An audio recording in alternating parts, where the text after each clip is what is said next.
Panibagong food spots ang bubusog sa mga Kapampangan at bisita sa Phil-Am Friendship Highway here in Angeles City. Ngayong July 18, 2025, opisyal nang binuksan ang Osaka Japanese Restaurant, isang authentic Japanese dining destination na may seating capacity na 120 packs.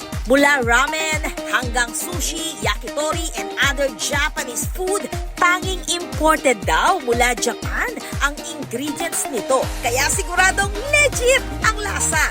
Ang pinaka-bestseller po namin dito is yung tonkotsu sauce na creamy soup po siya na authentic na Japanese po ang gumagawa.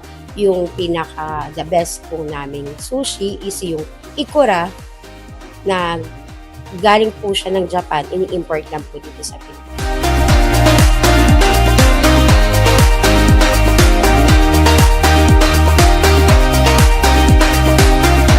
Katabi lang nito ang The Friendship Pub, isang English-inspired pub na bukas mula 4 p.m. hanggang 2 a.m. This pub can accommodate up to 80 to 90 guests, may live band at may 2 VIP rooms para sa mas chill na banding.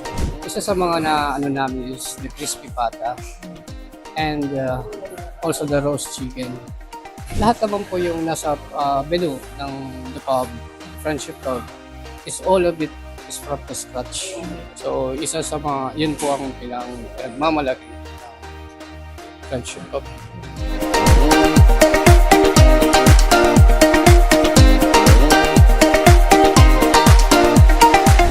Welcome treat, parehong establishments ay nag-aalok ng 50% discount sa lahat ng orders sa opening day. Only today, July 18, 2025.